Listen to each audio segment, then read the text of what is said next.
5.3. Setting the way forward. The indispensable first step to getting the things you want out of life is this. Decide what you want. Ben Stein. I'll go anywhere as long as it's forward. David Livingstone. It takes no genius to observe that a one-man band never gets very big. Charles Garfield. Where are we going to go? Just as we live life going forward and not backwards, so business is lived going forward. It is an important role for managers to set the way forward for a firm and to answer the question, where are we going to go? In this section, we will consider what role accounting may have to support managers to do this. Planning in our own lives is what we aim to do and how we are going to get there. Planning for a firm involves managers thinking about what they aim for their firm to do and how their firm is going to get there. Firms themselves do not have aims or objectives. Only the people within firms have intentions, things they intend to do. It is an important part of being a person to have dreams and desires and aims for our lives. So firms are full of people with their own aims and objectives. These will be personal to everyone, and these aims are likely to be different and often conflict between different people. If we are flatting with just one person, then there is one relationship between the two of us in the flat. This one relationship can be difficult enough to manage at times. If we add an extra person, so there are now 3 people living in our flat, how many interpersonal relationships are there? Well, there would be 6 potential relationships. Let us say the 3 flatmates are called Michael, Sally and David. There are now 3 individual relationships between Michael, Sally, Sally, David and Michael, David. Potential relationships also exist between various social combinations of 2 people with the other individual of these 3 flatmates. For example, Michael, Sally might be old high school friends from North Rockhampton High School in Rockhampton, and as a social combination might sometimes relate to David, who went to Heights College, another high school in Rockhampton, and just across the road from our Rockhampton campus. David Michael might be both doing an accounting degree, and as this social combination might relate to Sally, who is doing an architecture degree.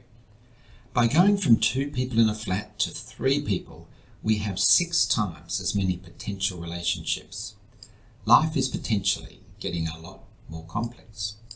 If we have 4 people living in our flat, there are 25 potential interpersonal relationships. And if we have 5 people, there are 90 potential relationships. If we have 7 flatmates in our flat, the number of potential relationships increases to a staggering 966. That's right, nearly 1,000 potential relationships. Of course, the number of actual relationships existing within a flat of 7 people at any given time is likely to be a lot less than this. But still, you get the idea. Life quickly gets a lot more complicated in flats when you add in more flatmates, and the potential for conflict between individuals increases markedly. In the same way, as organisations get bigger, the number of potential relationships between people in a firm increases greatly, and everything becomes a lot more complex. And the task of managing all these relationships in a firm becomes much more difficult. Setting objectives. Not everything that can be counted counts, and not everything that counts can be counted. Albert Einstein. One key to managing a firm is to seek to get everyone singing from the same hymn book, to work together rather than tear each other apart and working at cross purposes to each other. How do managers do this? How do managers plan for a firm? How do managers lead a firm and bring together a group of people to work together for a common purpose? Managers could sit down in their office or perhaps at the beach with their laptop and write down some objectives for their firm. They might consider the role of their firm from a wider social perspective, what a range of people who have an interest in their firm might want from their firm. This might include equity and debt providers to their firm, as well as employees, customers, suppliers, competitors, regulators, taxation authorities, and the general community. They might then write down a few qualitative aims, such as to produce certain high-quality products at a competitive price, to provide interesting, challenging work for employees, to not pollute the surrounding environment, and so on. Yet we know there is little point in setting vague, purely qualitative goals. For example, in our personal lives, what tends to happen when we set qualitative goals such as get physically fit or lose weight? Well, what tends to happen is precisely nothing. We do not get more physically fit or lose weight. What we need are intermediate goals, such as I will walk from home to work and back 3 times a week for the next month. We need clearer, more precise, quantified goals. Then we have something to aim for in the short term, something that can guide our immediate actions and decisions. We can also tell whether we have achieved our goals because we can measure how we have gone against the target or goal. The same applies to firms. Managers need to set objectives for a firm that are clear, precise, and quantified. Quite often, firms will state their objectives in their annual report. Ryman Healthcare is a company that develops, owns and manages integrated retirement villages in New Zealand and Australia. Ryman Healthcare does not view itself as a purely property development company, but rather a company that focuses on caring for older people. Providing care that, in the words of our co-founder, has got to be good enough for mum or dad is key to us. This ethos captures something truly unique in the spirit of Ryman and is what motivates our people every day. Greg Campbell, Chair, and Richard Umbers, Group Chief Executive, Ryman Healthcare. Ryman Healthcare then quantifies its objectives and outcomes. We are committed to achieving our corporate ambition of 15% per annum per share growth in underlying profit. Underlying profit for the year rose 13.6% to $255.0 million. This included $20.9 million of COVID-incurred costs related to resident welfare, staffing, security, and personal protective equipment. The value of our new sales lifted 15.4% to $455.9 million. The embedded value of our portfolio is now $2.45 billion. Cash receipts from residents rose 18.7% to $1.40 billion for the year. Total assets lifted to $10.97 billion, and we invested $783.0 million in the portfolio. There are 16 sites under construction, 4 new sites added to the land bank, and 3 new villages opened. Greg Campbell, Chair, and Richard Umbers, Group Chief Executive, Ryman Healthcare. These objectives are precisely quantified. They involve accounting numbers, underlying profit growth rates, and physical numbers, the number of development sites and sites in the land bank. Firms will often include accounting measures of profit or other measures of performance in their objectives, as well as physical quantities. It is usually important to measure achievements of firms quantitatively, that is, in numbers, so that the objectives of a firm and the extent to which they are achieved are clear and precise. This helps objectives to be clearly communicated to those who will need to contribute to achieving them, and to those people outside the firm who are interested in what is really going on in a firm. A key idea behind planning is that we can do things now and over time that can affect things in the future. It is often not possible to make changes in our world today that will have an impact today. We often cannot suddenly change our career one day. There may be a small issue of retraining and of convincing others and ourselves about our capacities in this new, untried career for us. Or suddenly alleviate suffering in Africa due to the ravages of AIDS. Cures and treatments take time to develop, which then take further time and resources to make available to those suffering. Or suddenly create a top 10 listed New Zealand company specialising in the retirement and aged care industry. This took Ryman Healthcare well over 20 years to achieve. But there is one thing we can do today, and that is to dream about doing it and what it might take to turn those dreams into reality. It is possible for us to have a lot of tremendous dreams and ideas and yet have no commitment to seek to turn them into reality.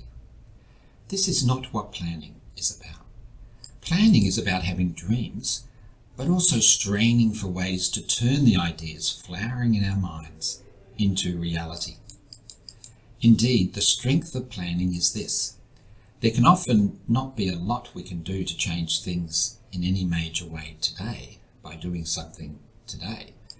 However, there is often a lot we can do today and tomorrow and the next day that can make significant changes in a few years, if we have the focus and direction a sensible plan can give us. We can start to retrain today with a view to changing our career in the future. We can save and invest today with a view to achieving a degree of financial independence in the future. And we can care for young children today with a view to seeing them grow to full adulthood in the future. These plans start with dreams. We can see plans as essentially the process of turning dreams into reality in the future. If nothing else, plans require us to value the future and not just the present moment. The dreams and plans in 1984 of Ryman Healthcare's founders John Ryder and Kevin Hickman, such as the care we provide must be good enough for our own mum and dad, are now greatly influencing the lives of thousands of residents in Ryman Healthcare's retirement villages and rest homes in New Zealand and Australia, as well as the lives of their relatives. It is also adding value to its equity investors, which includes my 3 children and the investment arm of Ngāi Tahu, one of the major Maori iwi or tribes, and to a range of other stakeholders. This is the power of planning, and it is a key function of managers of a firm. In the context of a firm, there are things people can do now and over time that can affect outcomes for the firm in the future. Managers need to lead people in their firm to do those things now and over time that will help the firm achieve outcomes in the future that will meet the expectations of various interested parties in the firm. We have seen in this section that planning is what we aim to do and how we will get there.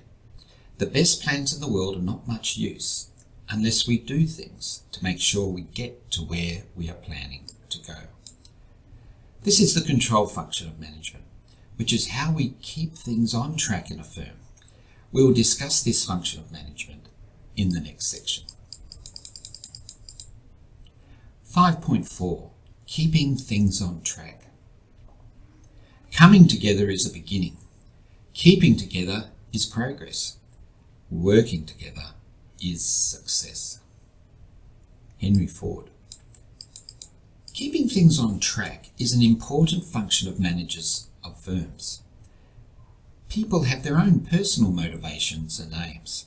These may or may not align with managers' plans and their ideas of the way forward for a firm. Also, plans and focusing on the way forward is all about the future, essentially about our dreams and ideas about a future that has yet to blossom into reality. There are many things we do not know about the future, but one thing we do know is that it is uncertain. The future is full of surprises, full of the unexpected, full of things we have not planned for or anticipated. In this section, we'll see how accounting may be able to help managers keep things on track in a firm by holding people accountable for aspects of the performance of parts of a firm.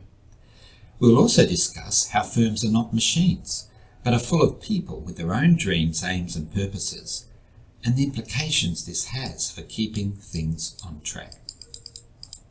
Responsible for results. We are much beholden to Machiavelli and others that write what men do and not what they ought to do. Francis Bacon. Managers need to keep firms under control. It is not good enough to simply set the way forward and communicate it and then simply let people get on with it. Managers need to make sure their firm gets to where they are seeking to go. How do they do this? Can accounting in some way help them do this? Accounting can be used to hold managers accountable for costs, revenues, profits, or return on investment for various parts of a business. This is called responsibility accounting, where aspects of the performance of parts of a firm are expressed and measured in terms of accounting numbers. Managers can then be held accountable for aspects of the actual performance of parts of a firm. If the accounting numbers are meaningful measures of what is going on in a firm, then this can work well. However, if they are not, if they can be adjusted or manipulated in some way to tell a story about something that is not really going on in a firm, then this is not so good. Indeed, it is less than not so good. If responsibility accounting is being used in a firm, then to the extent accounting numbers are not meaningful measures of a firm's economic and business realities, then responsibility accounting is not helping managers control a firm. All it is doing is giving managers an illusion of control. The firm is not being kept on track. Having the illusion of control is usually less helpful than doing nothing to control a firm. All it does is help convince, at least to some extent, managers and others that things are on track when in fact they are not. Reality will always catch up with us eventually. The misuse of responsibility accounting might allow a firm to seriously deviate from the way forward set by managers and significantly delay the responses by managers to correct and control a firm. Getting time on our side. It is an immutable law in business that words are words, explanations are explanations, promises are promises, but only performance is reality. Howard Ganin. Do not get me wrong, planning is a very powerful activity. Planning allows us to get time on our side. Time can be a great enemy in life and in business. Time relentlessly ticks by and disappears. We can never go back in time. Time spent, time past, is time gone. Several years ago, my father died a little short of his 91st birthday. A few years before that, he attended a school reunion lunch at Prince Alfred College in Adelaide, which happened to be on the day of his 82nd birthday. He had a great time, sitting next to the headmaster and receiving a presentation pen for being the old boy that had travelled the most distance to attend the lunch. He had flown from Wellington in New Zealand. There were 295 people at the lunch, which was limited to old boys of 60 years old or more. Dad had kept up with two school friends over the years, both of whom were also turning 82 at around the same time, when he caught up with them when he visited Adelaide. Since that time, all those three friends from their school days have died. Time passes.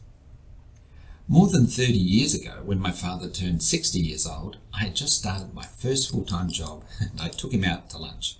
I asked him, what was it like turning 60? In a way only someone in their 20s can ask. Dad said, yes, I'm 60. It's gone so fast. I still feel like I'm 25, but I can see my body has got a lot older. It has gone so fast. Time is relentlessly passing. It waits for none of us. It is all very well for managers to set the way forward for a firm, but plans mean nothing except to the extent to which they influence actual outcomes for a firm. Actual outcomes are all that matter. Reality is everything. Plans, like good intentions, count for nothing unless accompanied by consistent and sustained action. Otherwise, all that happens is that time simply passes. For this reason, the control function of management, keeping things on track, is critical for management. I said earlier in this chapter that managers are in the driver's seat of firms. They are not passengers. Planning and control are key aspects of the role of managers in the driver's seat. To a large extent, it is accounting that can provide managers with a steering wheel, brakes, and accelerator to allow them to drive their firms. Accounting is central for managers to manage their businesses, to be able to know what is really going on in their firm. That is, to the extent accounting helps managers connect to the reality of their firms. Your challenge in this study guide is to get a sense of the extent to which accounting may help managers connect meaningfully to the economic and business realities of their firm, and the extent to which it may not. The close partner to planning is control. We need to measure actual performance promptly as it occurs and compare it with our plans. This is to ensure our plans do indeed influence and drive outcomes for our firm in the future. A key to ensuring people carry out the objectives for a firm is to make them responsible for them. Managers at various levels in a firm will need to make a series of operating decisions focused on the efficient use of a firm's resources in the short term. These short-term decisions can be expressed in a budget, which is simply a short-term plan expressed in dollars, that is, in terms of money. Budgets are usually for one-year periods, as this ties in with the annual external reporting cycles of most firms, and also often for monthly or weekly periods, as this provides a sufficiently short-term focus to ensure the plans are being met. What happens can then be compared to the budgeted outcome, with any differences, usually called variances, clearly identified and focused on by managers. Various aspects of the performance of a firm can be compared with budget or a predetermined target, which can then form the basis for doing something to bring actual and budgeted performance back into line with each other. As firms get larger, they generally get more difficult to manage. Responsibility accounting can help managers control a firm by breaking an organisation into bits with its own budgets and actual results. Variances can then be identified and responsibility for correcting them be given to individuals. The key to doing this is to quantify our plans into short-term budgets, measure actual performance as it occurs, say weekly or monthly, compare this with what was planned or budgeted, and identify variances between budgeted and actual results. Variances between budgeted and actual results can be expected. The future is very difficult to predict, and unexpected things are likely to happen. Once variances are identified, we need to think about what we are going to do about them. The key for managers in deciding what to do in response to variances of actual performance compared to budget is to carefully identify what is causing these variances. Generally, variances could be the result of operating problems that are within managers' ability to influence, or at least attempt to influence, such as unexpected increases in certain costs of a firm, fewer sales to customers than expected, or problems in the operation of a warehouse. Uncontrollable factors such as poor weather, a pandemic, or changes in exchange rates, which managers cannot influence, but they can attempt to limit their impact on a firm. Errors in planning where it becomes apparent that the plans are not realistic in some respects. These can occur due to changes in some external factor, such as the cost of a commodity that is an important input into the business, or can be due to poor original planning, which is not uncommon.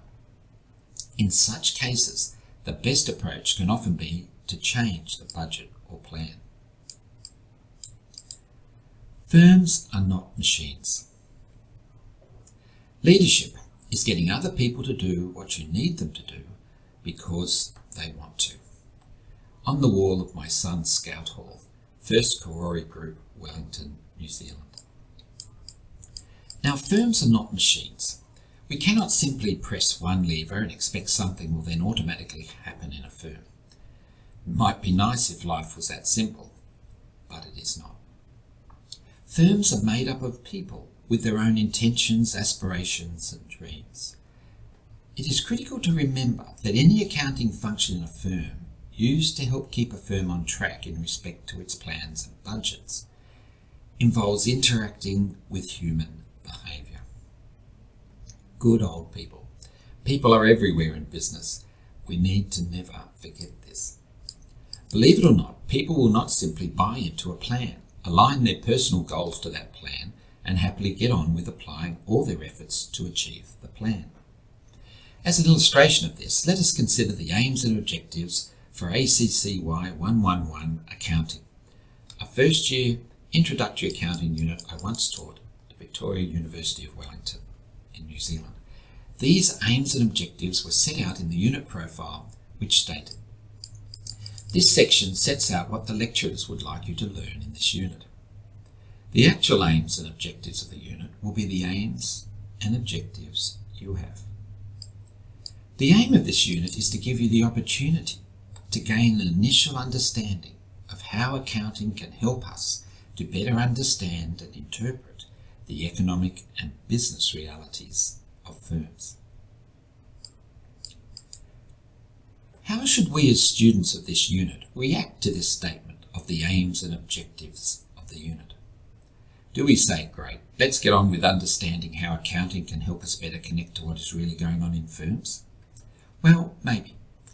In the pre-unit survey for this first year accounting unit, I asked people, what do you expect to get out of doing this unit? This question gave people an opportunity to tell me about their aims and objectives in doing the unit. As you might expect, there was a wide range of responses to this question. This first year introductory accounting subject was compulsory for 95% of students in the unit who are completing a business degree. Students' aims and objectives in the unit were greatly influenced by the university context for the unit, and many were focused on passing the unit to enable them to complete their degree. About 10% of students were not sure whether they wanted to major in accounting in their business degree, so a key aim for them in doing the unit was to help decide whether they wanted to study accounting further. Also, many students were interested in gaining a basic knowledge of accounting by learning a few facts about accounting to add to their bank of knowledge of facts about various things. Quite a few students expressed concerns about dealing with numbers, as numbers aren't my strongest point. So they were focused on making sure they successfully negotiated any assessment on the numbers side of the unit. Occasionally in the pre-unit survey, students referred to how they might experience the unit. For example, "Hopefully I will find it challenging yet fun." Such comments were invariably couched with words like "hopefully," which usually indicates they think this would probably not happen in the unit for them, but they would like it to. Quite a few students referred to learning something about accounting, for example, better understanding of what accounting consists of, as if accounting was some sort of disembodied activity that could be learnt about independently of its business context. Very few students, talked about being able to use accounting in some way. For example, understanding the basic principles of accounting and how it is used in many businesses, knowledge of accounting methods and applications in small to large businesses, and to learn basic accounting principles and practices. It might also help me understand my boss's work better. People brought to the unit a range of different personal intentions, hopes and aims. Many were disconnected from the lecturers, that is, my stated aims and objectives for the unit in the unit profile. Provide students with an opportunity to gain an initial understanding of how accounting can help us to better understand and interpret the economic and business realities of firms. Does this suggest to you that everyone will simply read the aims and objectives for the unit in the unit profile and get on with achieving them? I do not think so. This is because everyone in the unit is their own person, with their own reasons for doing the unit and with their own aims and objectives. Managers will formulate plans for a firm and set the way forward, but firms are made up of people who will need to be the ones to carry out the plans of managers and bring these plans into reality. These people might have different ideas to managers. Because people are not machines, so firms are not machines. People in firms have a range of reasons for working in a firm.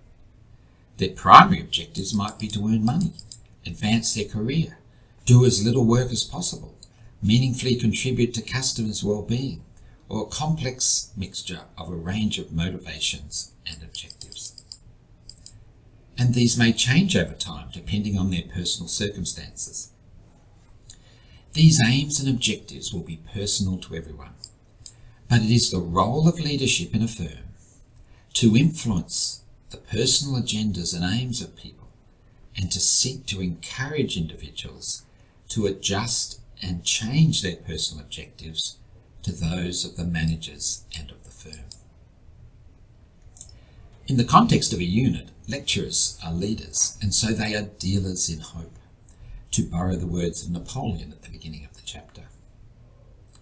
In Act 11059, Accounting, Learning and Online Communication, my leadership role as a unit coordinator and lecturer is to set up the learning environment, including materials, interactions with students and assessments, to support the aims and objectives for the unit.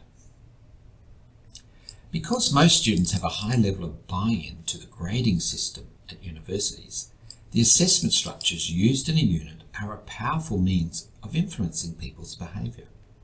In the same way, managers in firms need to support people in several ways to align their personal goals to the aims and objectives of the firm. For example, various reward mechanisms can be adopted to encourage people in firms to align their aims and objectives with those of the firm. Such a process is called goal congruence. Accounting may be able to assist managers to do this as they seek to keep things on track in a firm. Conclusion. This chapter has been about the role of managers in firms and how they need to understand reality. Accounting has the capacity to help, or perhaps hinder, managers to do this. Managers are the drivers of firms, and they face many key challenges. These include keeping track of costs in a firm, responding quickly to changes in their firms, and staying connected to reality on the ground when leading larger firms. We also saw an important part of driving firms is to set the way forward, plan, and then keep things on track, control. In the next few chapters, we're going to look at whether, and if so how, accounting can help managers better engage with the economic and business realities of their firms. This will be in relation to keeping track of costs in a firm, Chapter 6, making and communicating short-term plans, Chapter 7, responding quickly to surprises, Chapter 7, making short-term decisions, Chapter 8, predicting the future and supporting long-term decisions, Chapter 8. The question we need to keep asking ourselves as we read the remaining chapters of this study guide is how well do we think accounting helps or perhaps hinders managers to be able to do these things well? Managers need to personally engage with and understand reality for themselves if they're going to be able to lead and manage their firms. How can management accounting help them do this? In the next chapter, we will look at the challenging issue of how accounting may help or hinder managers keep track of costs in a firm that is full of people spending the money of other people.